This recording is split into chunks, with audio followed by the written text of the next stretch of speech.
अस्सलामुअलैकुम नाजरीन। जुर्म की अंधेरी, भयानक और खौफनाक दुनिया से कुछ नई और इबरत अंगेज कहानियां लिए जुर्म कहानी के साथ मैं हूं आपकी होस्ट रिदा फातिमा। नाजरीन, जुर्म हर रोज नई शक्लें अपनाता है, नए रूप बदलता है, नई चालें चलता है और नए रंग ढंग इख्तियार करता है। जदीद दुनिया के साथ जराइम पेशा अफराद की वारदातें और कार्रवाइयां भी जिद्दत इख्तियार कर रही हैं। नए जमाने के इन्हीं जराइम में वाइट कॉलर या साइबर क्राइम भी हैं, जिनमें खतरनाक और होशरुबा इजाफा सामने आया है। जालसाजी, धोखे, फ्रॉड और लूट के लिए ऐसे हरबे इस्तेमाल किए जाने लगे हैं कि सुनने वाले दंग रह जाएं। व्हाट्सएप, फेसबुक, ट्विटर, इंस्टाग्राम और अनगिनत दीगर सोशल मीडिया ऐप्स और साइट्स पर घात लगाए इंसानियत के दुश्मन किसी भी वक्त किसी को भी अपने मजमूम मकासद का निशाना बना सकते हैं। जैकबाबाद में पोलियो के कतरे पिलाने की मुहिम का आखिरी दिन था और जमीला अपने साथी के साथ अपना काम तकरीबन मुकम्मल कर चुकी थी। इसी वक्त एक अनजान शख्स करीब आया, जिसने उनसे कहा कि करीब जंगल में खानदान आबाद हुआ है जिसके बच्चों को कतरे पिलाने हैं। जमीला ने ABN न्यूज से बात करते हुए बताया कि उन्होंने इंचार्ज को फोन में लाया, जिसने उन्हें जाने से मना किया तो अनजान शख्स ने उन पर पिस्तौल तान लिया और उनके साथी को डराकर भगा दिया, लेकिन जमीला को घसीटते हुए जंगल में ले गया। मजीद तफसीलात जानते हैं इस रिपोर्ट। जंगल में 3 अफराद अपने चेहरे छुपाए उनका इंतजार कर रहे थे। जमीला का दावा है कि उसी मकाम पर उन्हें रेप किया गया। अदालत में दायर मुकदमे में जमीला ने कहा कि उन्हें यरगमाल बनाकर उनका रेप किया गया। मेरा क्या कसूर था? मेरे साथ जुल्म हुआ। मेरे गले पर निशान देखें, टांगों पर जख्म देखें। मेरा घर बर्बाद हो गया। शोहर ने भी छोड़ दिया। मुझे इंसाफ चाहिए ताकि किसी और पोलियो वर्कर के साथ ऐसा ना हो। जैकबाबाद पुलिस ने मुबजना रेप के मुलजिम के अलावा जमीला के शोहर को भी गिरफ्तार कर लिया है। पुलिस के मुताबिक उनके शोहर ने उन्हें घर से बेदखल कर दिया था। पाकिस्तान के दारुल हुकूमत इस्लामाबाद समेत मुल्क भर में रवां साल पोलियो वायरस के 17 केसेस रिपोर्ट हुए हैं। ताहम पोलियो के कतरे पिलाने की मुहिम खतरात से खाली नहीं और माजी में पाकिस्तान के मुख्तलिफ इलाकों में पोलियो वर्कर्स पर हमले हो चुके हैं। ऐसे में जैकबाबाद में पेश आने वाले इस वाक़े ने खवातीन पोलियो वर्कर्स को दरपेश नए खतरात की निशानदेही की है। एक बयान के मुताबिक उन्होंने वज़ीर आला सिंध से दरख्वास्त की है कि मुतासरा पोलियो वर्कर की माली मदद की जाए ताकि उन्हें अपने बच्चों की देखभाल में दुश्वारी न हो। लेकिन ये वाक़या हुआ कैसे और पुलिस ने इब्तिदा में मोबाइल चोरी का मुकदमा क्यों दर्ज किया?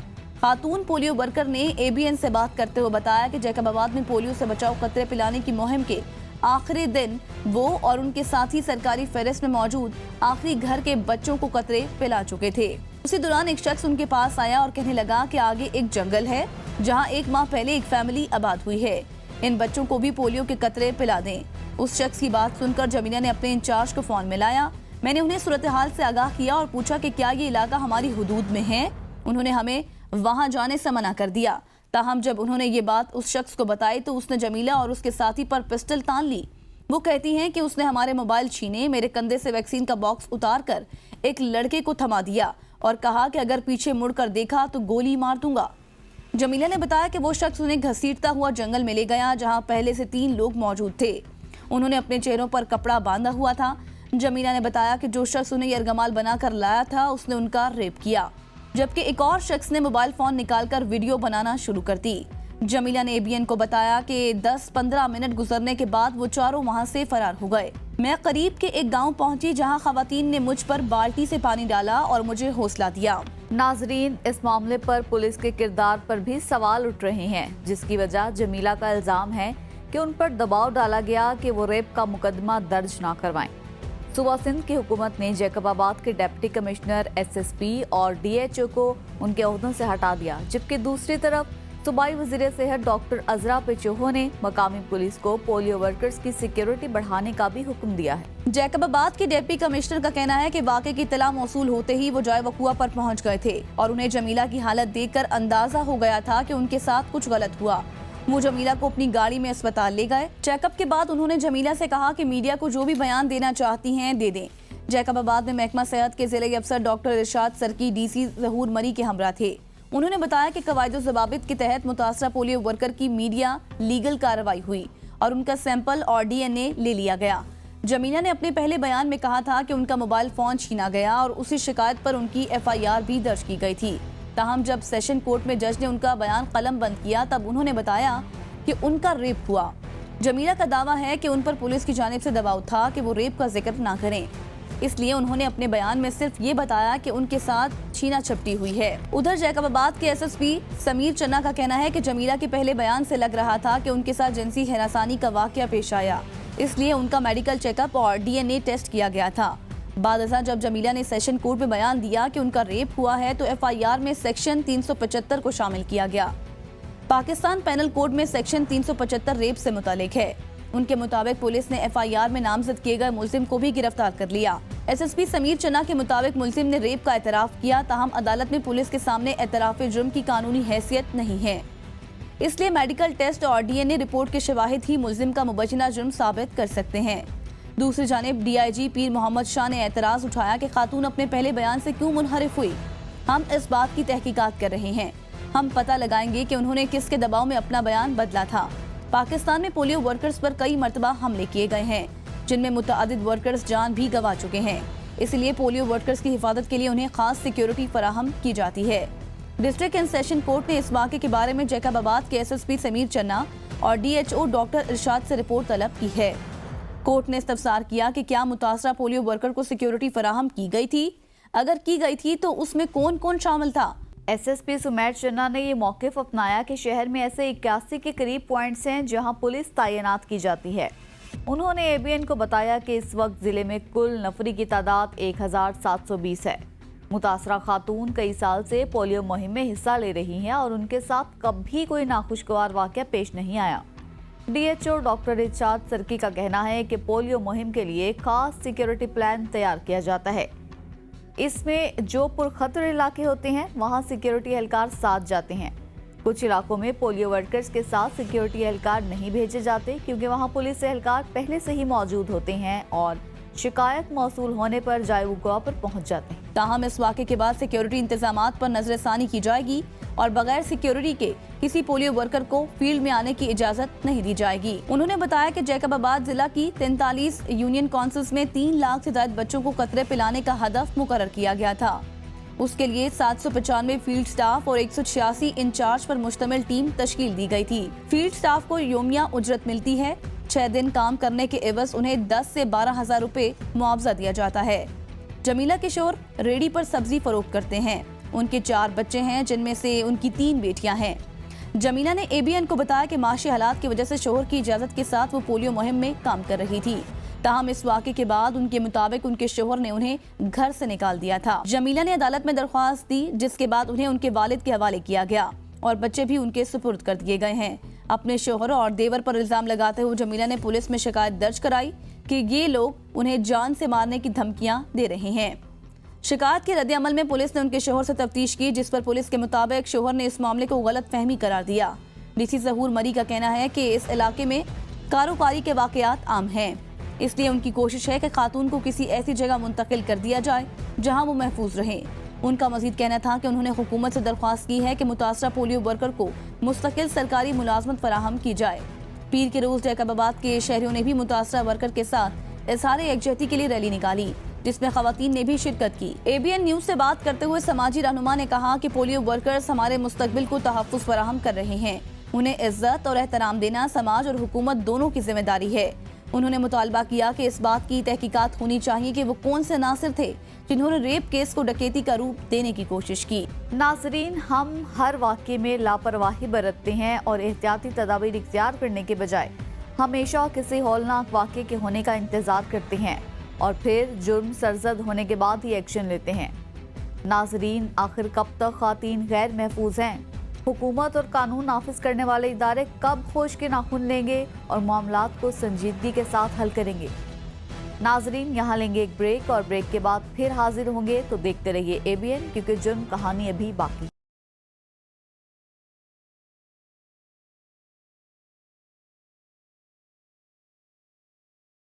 नाजरीन, प्रोग्राम जुर्म कहानी में एक बार फिर से खुशामदीद। नौजवान के माँ बाप अपने बेटे की शादी करना चाहते थे।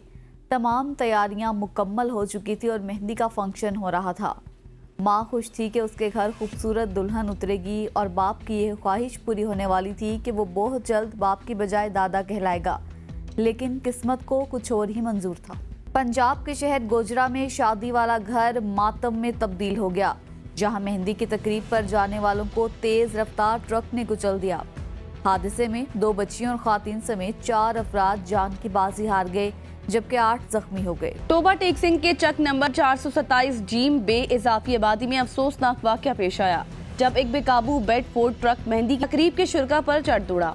जमशेद पल मंशा की मेहंदी की तकरीब जारी थी। ट्रक जिस पर सीमेंट की बोरियां लोड थी बेकाबू होकर शुरका पर चढ़ गया, जिसके नतीजे में खवातीन और बच्चों समेत 4 अफराद जान की बाजी हार गए, जिनमें 2 खवातीन और 2 कमसिन बच्चियां भी शामिल हैं। हादसे में जख्मी होने वाले 8 अफराद को फौरी तौर पर सिविल अस्पताल गोजरा मुंतकिल किया गया, जहां उनकी हालत तशवीशनाक बताई जा रही है। हादसे के बाद ट्रक ड्राइवर मौके से फरार हो गया है, जबकि पुलिस ने मुकदमा दर्ज करके तहकीकात का आगाज कर दिया है। हादसे की इत्तला पर पुलिस की भारी नफरी और इमदादी टीमें मौका पर पहुंच गई, जबकि लाशों और जख्मियों को अस्पताल मुंतकिल कर दिया गया। जाँ बहक होने वालों में यास्मीन, आसमा, निशा और नमरा शामिल हैं। झंग रोड के करीब मंशा और के यहाँ शादी की तकरीब थी। बदकिस्मत बच्चियां और बच्चे मेहंदी लेकर सड़क के किनारे जा रहे थे कि तेज रफ्तार ट्रक बेकाबू होकर मुतादिद अफराद पर चढ़ दौड़ा। पुलिस ने वाक़े के बारे में बताया कि सीमेंट से भरा हुआ तेज रफ्तार ट्रक जो कि झंग से गोजरा की तरफ जा रहा था, सड़क पर मौजूद लोग जो कि मेहंदी की तकरीब में शामिल थे, उनको रोंदता हुआ सामने से आने वाले मजदा ट्रक नंबर JA 7272 से टकरा गया, जिसके नतीजे में 4 अफराद मौका पर ही जाँ बहक हो गए, जबकि 6 अफराद जख्मी हो गए। रेस्क्यू टीमों ने मौका पर पहुंचकर जख्मी अफराद को तिबी इमदाद देते हुए THQ अस्पताल गोजरा शिफ्ट किया और इंतहाई जख्मी अफराद को लेकर रेस्क्यू एम्बुलेंसेज फैसलाबाद अलाइड अस्पताल के लिए रवाना हो गई। जाँ बहक अफराद को भी मजीद कानूनी कार्रवाई के लिए अस्पताल शिफ्ट किया। जाँ बहक होने वालों में आसमा इकबाल उम्र 26 साल, नशा उम्र 10 साल, नमरा उम्र 6 साल, यास्मीन उम्र 20 साल शामिल हैं, जबकि जख्मियों में फरजाना उम्र 10 साल, मोहम्मद मंशा उम्र 45 साल को THQ अस्पताल गोजरा, जबकि शदीद जख्मी अफराद जिनमें जावेद अहमद उम्र 28 साल, मोइनुद्दीन उम्र 26 साल, मारिया उम्र 12 साल, सना 15 साल को अलाइड अस्पताल फैसलाबाद शिफ्ट कर दिया गया। ये जो हादसा पेश आया है ना, ये ड्राइवर की गफलत की वजह से ये पेश आया है। हम इधर ही बैठे थे सारे लोग, तो जो हमारे जो मेहमान लोग थे वो थोड़े से अलहदा थे हमारे से, हम डिफरेंट उनसे अलहदगी में थे। तो जब इधर से झांग की तरफ से गोजरा की तरफ ना एक ट्राला जा रहा था जो सीमेंट से लदा हुआ था, तो सर हमें ये महसूस हुआ है कि उससे ब्रेक ही नहीं लगी है। तो जैसे ही वो हमारे पास से गुजरा है ना, तो पीछे से आदमियों को बचा के फिर वो परली तरफ ले गया, राइट साइड पर, पहले लेफ्ट साइड पर था, अपनी साइड पर था, फिर पता नहीं उसको नींद आई थी या कोई नशे में था। ये सारी गफलत ड्राइवर की थी। ड्राइवर ब्रेक लाग सकता, हम भी ड्राइवर है, ड्राइवर ब्रेक लाग सकता, उसने लगाई नहीं, स्पीड से जा रहा है, बहुत स्पीड से। जब वो आदमी 10-12 इसने कुचल दिए ना, उस तरफ फिर इसने गाड़ी इससे खुद मुड़ गई, या आप इसने तरफ करी, आगे गाड़ी आ रही थी गोजरे तरफ से, उसने बीच अंदर मारी। वो मेरा भाई 4 इधर ही मौके पे डेथ हो गई थी, 1-2 मेरा ख्याल हॉस्पिटल में डेथ हो गई थी, बच्चों के बाजू कटे गए, बच्चों के पाँव कटे गए। मेरा भाई जो शादी का माहौल था मातम में बदल दिया। जी नाज़रीन, जिस तरह कि आपने यहाँ पर जो है ये गमज़दा ख़ानदान, गमज़दा फैमिली और अहले इलाका जिसमें तो इस टाइम शोक का समा है इस इलाके में, उन पुलिस ने ट्रक कब्जे में ले लिया, जबकि ड्राइवर फरार होने में कामयाब हो गया। दूसरी जानिब वज़ीर आला पंजाब मरियम नवाज शरीफ ने गोजरा में तेज रफ्तार ट्रक की जद में आने से 4 खातून के जाँ बहक होने पर अफसोस का इजहार किया है। वज़ीर आला पंजाब ने शादी की तकरीब में जाँ बहक खातून के अहले खाना से इजहार हमदर्दी और ताज़ियत करते हुए हादसे के जिम्मेदार ड्राइवर के खिलाफ कानूनी कार्रवाई यकीनी बनाने की हिदायत की। वहीं दूसरी जानिब मकामी पुलिस वाक़े की तहकीकात में मसरूफ़ है। इस हादसे के साथ ही जिला टोबा टेक्सिंग में गुज़श्ता 8 घंटों के दौरान मुख्तलिफ ट्रैफिक हादसात में 10 अफराद की जानें जा चुकी हैं, जो कि इलाके में ट्रैफिक के हालात की संगीनी को जाहिर करता है।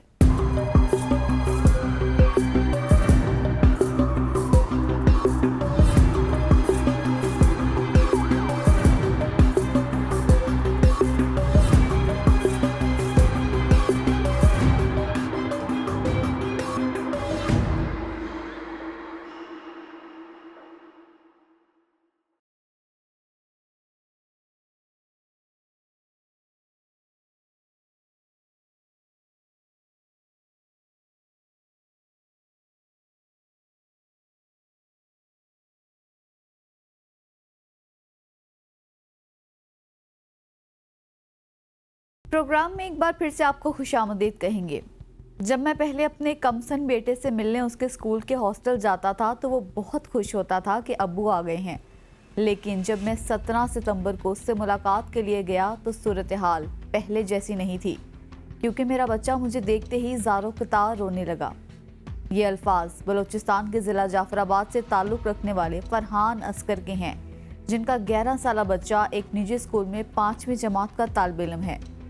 सिंध से मुत्तसिल बलूचिस्तान के जनूब मशरकी ज़िले के हेडक्वार्टर डेरा अल्लाह यार में पुलिस ने एक निजी स्कूल के प्रिंसिपल समेत स्टाफ के 2 अफराद को गिरफ्तार किया है, जिन पर स्कूल के बच्चों के मुबैना रेप का इल्जाम है। जाफराबाद पुलिस के एसएसपी अताउर रहमान तरीन का कहना है कि बच्चों के साथ रेप के इल्जाम में प्रिंसिपल समेत स्कूल के अमले के 3 अफराद के खिलाफ मुकदमा दर्ज कर लिया गया है। जाफराबाद पुलिस ने बुध के रोज गिरफ्तार मुल्जिमान को जुडिशल मजिस्ट्रेट की अदालत में पेश करके उनका 7 रोजा रिमांड हासिल किया था। जाफराबाद पुलिस के एसएसपी अताउर रहमान तरीन ने फोन पर बीबीसी से बात करते हुए बताया कि स्कूल का प्रिंसिपल मुबैना तौर पर बच्चों को न सिर्फ अपने दफ्तर बुलाता था बल्कि उनके पास हॉस्टल में भी जाता था। उन्होंने कहा कि स्कूल के प्रिंसिपल और हॉस्टल के वार्डन को गिरफ्तार कर लिया गया है और वो इस वक्त पुलिस की तहवील में हैं। ताहम तीसरे मुल्जिम की गिरफ्तारी के लिए कोशिशें जारी हैं। उनका कहना था कि जिन बच्चों का रेप किया गया उनकी उम्रें 10 से 12 साल के दरमियान हैं। इस वाक़े के बाद जिला इंतजामिया ने स्कूल को सील कर दिया है। फरहान असगर ने बताया कि जब डेरा अल्लाह यार में हॉस्टल की सहूलत के साथ ये स्कूल बना तो ये मेरे लिए एक अच्छा मौका था। अपनी इस्तात के मुताबिक अपने 11 साला बच्चे को इस स्कूल में पढ़ाऊंगा, क्योंकि मेरा घर स्कूल से बहुत दूर था और रोजाना की बुनियाद पर उनके लिए स्कूल तक आना जाना मुश्किल था। उनका कहना था कि 2 साल के दौरान बच्चे को हर माह की 27 तारीख को 3-4 रोज की छुट्टी मिलती थी, जिसमें वो अपने घर आ जाता था। ताहम जब उनका शहर जाना होता था तो वो अपने बेटे से मिलने जरूर जाते थे। वो कहते हैं हर बच्चे की तरह उनका बेटा भी उनको स्कूल और हॉस्टल में देखकर खुश होता था, लेकिन 17 सितंबर को ऐसा नहीं हुआ। ना तो वो मुझे देखकर खुश हुआ और ना ही उसने मुझसे कुछ कहा, बस मुझे देखते ही जोर जोर से रोना शुरू कर दिया। मेरे पूछने पर मेरे बेटे ने बताया कि स्कूल के प्रिंसिपल ने दूसरे लोगों के साथ मिलकर उनका रेप किया है। उनका कहना था कि उससे पहले कभी उनके बेटे ने ऐसी कोई शिकायत नहीं की थी। फरहान असगर का कहना था कि उन्हें बहुत गुस्सा आया, लेकिन वहां दूसरे लोगों ने उन्हें रोका और कहा कि कानून हाथ में लेने की बजाय पुलिस को इत्तला देते हैं। मेरे बच्चे के बाद 4 दीगर बच्चे सामने आए और उन्होंने बताया कि उनके साथ भी रेप हुआ। इन बच्चों के साथ मेरे बेटे से पहले ये सब हुआ, लेकिन उन्होंने खौफ की वजह से अपने वालिदैन को कुछ नहीं बताया। उन्होंने कहा कि मेरे बेटे की हिम्मत की वजह से दूसरे बच्चे बच गए, वरना अगर वो भी उन्हीं की तरह खामोश रहता तो शायद ये दूसरे बच्चों को इसी तरह निशाना बनाते रहते। हमें तवक्को है कि पुलिस मुल्जिमान को सख्त से सख्त सजा देगी और कैफरे किरदार तक पहुंचाकर हमें इंसाफ दिलाएगी। 5 बच्चों के मुबैना रेप का मुकदमा डेरा अल्लाह यार पुलिस स्टेशन में फरहान असगर की मुद्दत में ही दर्ज किया गया है। FIR के मुताबिक मुद्दई ने फोन पर SHO जावेद खोसा को बताया कि आप लोग मुझे स्कूल के हॉस्टल आ जाएं, क्योंकि मेरे बेटे के साथ एक मसला पेश आया है।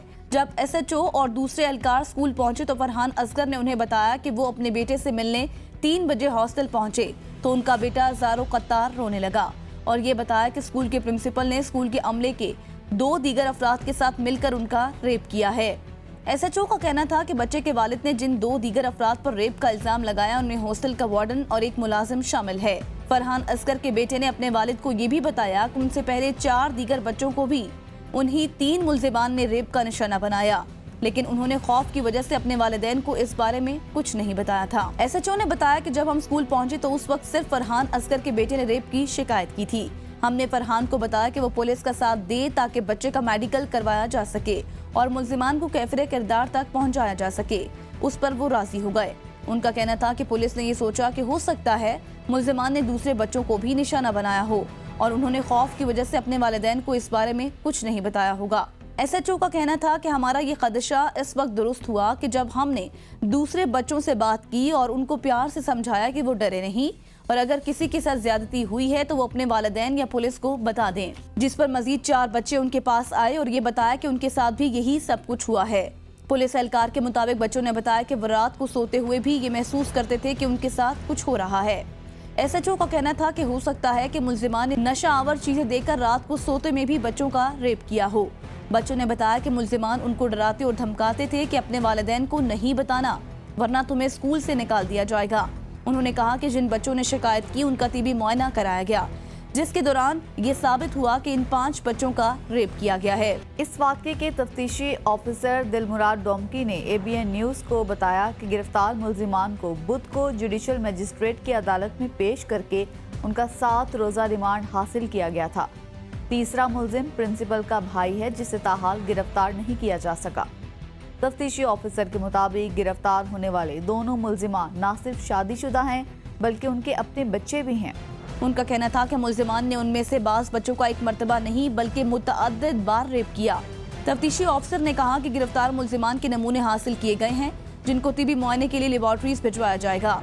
उन्होंने कहा कि हॉस्टल में मुकीम दीगर बच्चों और उनके साथ वालिदैन से मिलेंगे और ये दरख्वास्त करेंगे कि अगर किसी और बच्चे के साथ भी ऐसा हुआ है तो वो भी आगे आएं और इस जुल्म के खिलाफ अपनी आवाज बुलंद करें। जावेद खोसा के मुताबिक स्कूल के गिरफ्तार होने वाले प्रिंसिपल पहले मुख्तलिफ स्कूलों में शराकतदार थे, लेकिन 2 साल कबल उन्होंने डेरा आला यार में अपना निजी स्कूल खोला।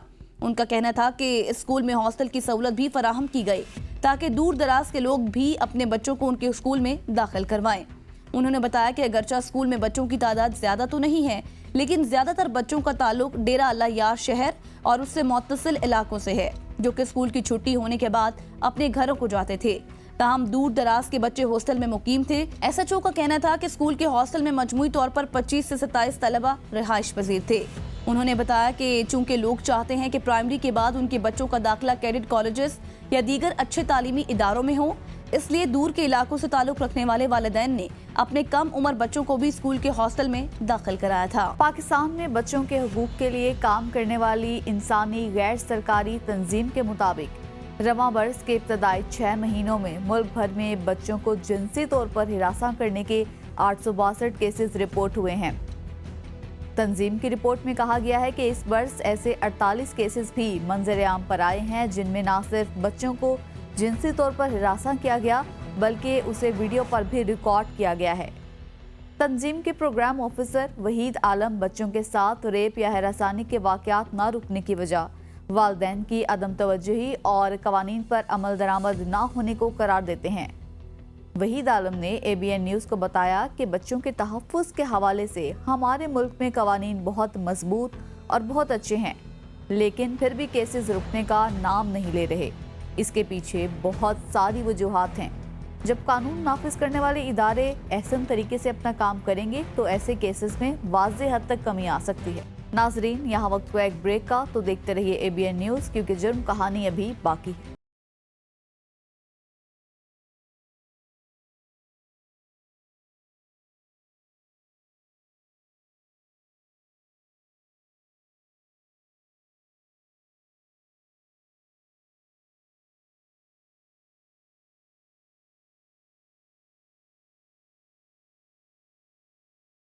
मलीर में एक लंबे अरसे से मकामी माफिया की तरफ से रेती बजरी की चोरी की जा रही थी।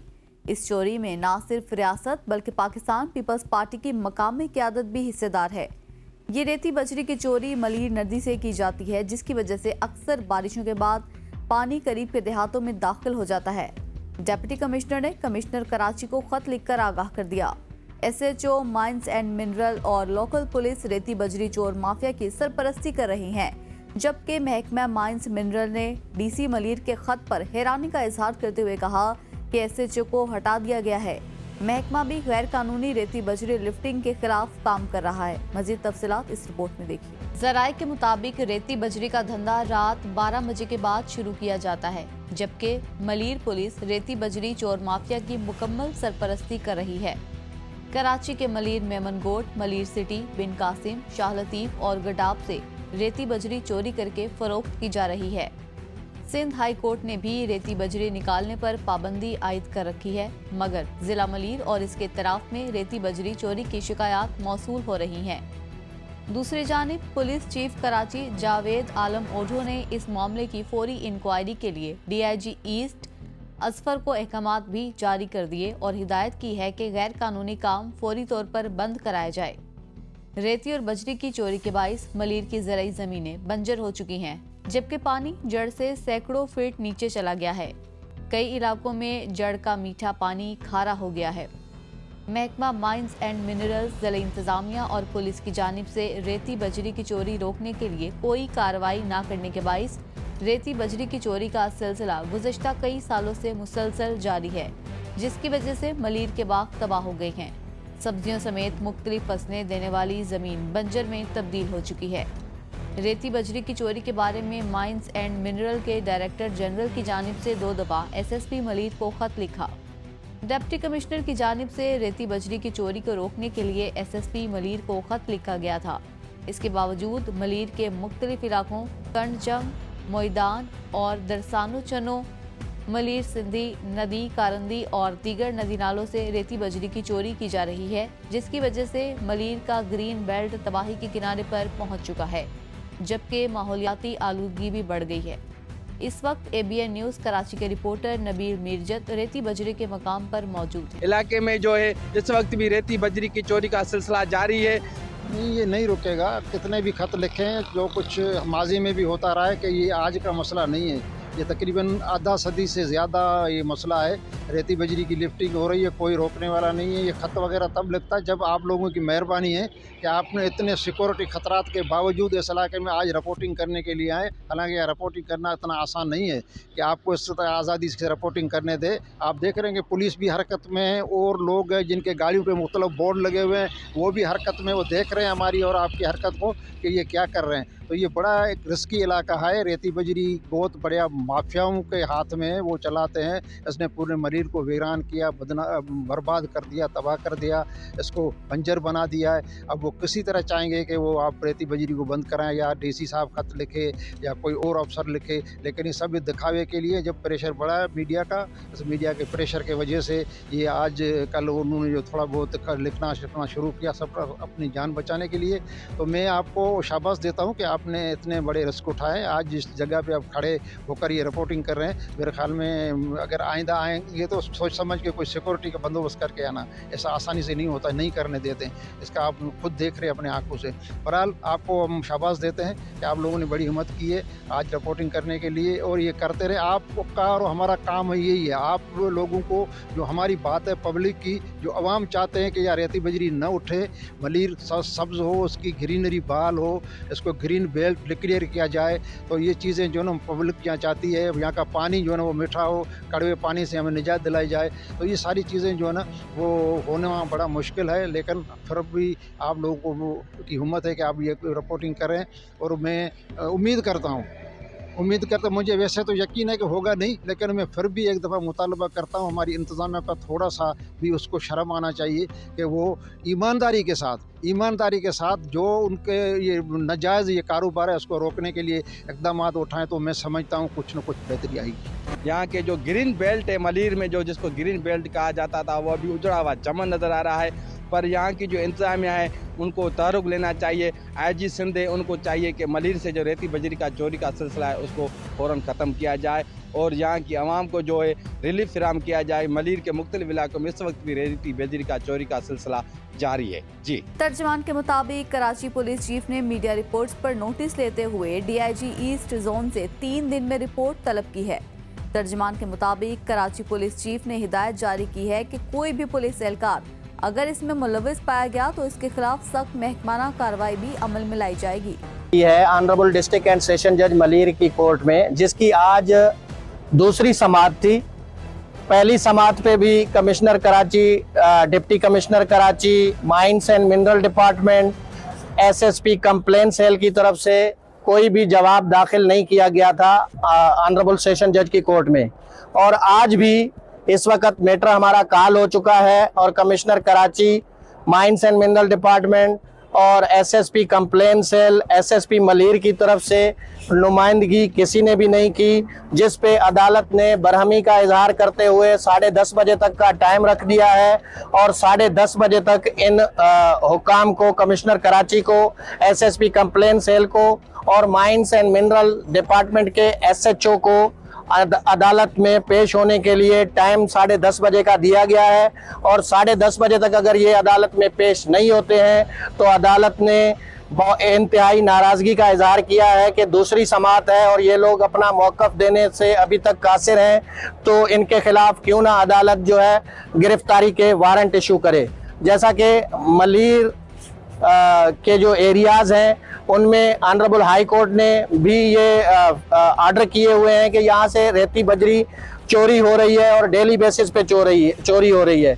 मलीर बार एसोसिएशन का मौक़िफ़ है कि ये चोरी इंतज़ामिया की मिली भगत से, लोकल कॉन्ट्रैक्टर्स के ताउन से, ये सब मिल के मलीर की तबाही का सबब बन रहे हैं। और मलीर बार एसोसिएशन इस पे अपनी आवाज़ मलीर के अवाम के लिए, उनकी नुमाइंदगी के लिए मलीर बार एसोसिएशन ने ये पिटीशन फाइल की है। और इंशाअल्लाह ताला जब तक ये रेती और बजरी की चोरी और ये माफियाज अपना काम बंद नहीं करते हैं, इनके खिलाफ कार्रवाई नहीं होती है, हम इसी तरह अदालत का दरवाज़ा खटखटाते रहेंगे। आज हम सेशन जज की अदालत में हैं, अगर हमें हाई कोर्ट जाना पड़ा या सुप्रीम कोर्ट जाना पड़ा तब भी Malir bar association in mafias के खिलाफ इंशाअल्लाह ज़रूर हाई कोर्ट और सुप्रीम कोर्ट जाएगी। महकमा मादनियात और इलाका पुलिस ऐसे माफियाओं की सरपरस्ती करने में मसरूफ है जिनकी वजह से महकमा मादनियात ऐसी ज़मीनों की लीज़ों की दोबारा लीज़ की नीलामी करने के बजाय मिली भगत करके करोड़ों रुपए रिश्वत वसूल करती है। जुर्रत को हासिल मालूमात के मुताबिक महकमा मादनियात मामूली निर्खों पर ज़िला ठट्टा में मादनियात की ज़मीनों की लीज़ करता है और लीज़ के बाद इसी की आड़ में और दूसरी ज़मीनों से भी रेती बजरी चोरी करवाई जाती है। जबकि धाबीजी के करीब सिंध हुकूमत के धाबीजी इकनॉमिक जोन की समुंदर के साथ वाली ज़मीन पर भी बड़े पैमाने पर मोरम मिट्टी चोरी की गई है, जिसकी वजह से जोन इंतजामिया को दोबारा इन गढ़ों की भराई के लिए अरबों रुपए खर्च करने पड़ेंगे। जबकि घारू, सुल्तानाबाद और दीगर इतराफ में नदी नालों से भी रेती बजरी चोरी मामूल बन चुकी है। नाजरीन, जराइम की ये तमाम भयानक दास्तानें हमारे लिए निशान इबरत है। याद रखिए, इंसानियत, इखलाकियात, कानून और एहतराम का दामन थाम कर ही खुद को और दूसरों को ऐसे जराइम से दूर रखा जा सकता है। जो उनकी दुनिया से जुड़ी तरह तरह की खबरों के साथ ये थी आज की जुर्म कहानी। कुछ नई सबक आमूज, इबरत अंगेज और सनसनीखेज कहानियों के साथ हाजिर होंगे अगले प्रोग्राम में। तब तक के लिए अल्लाह निगहबान।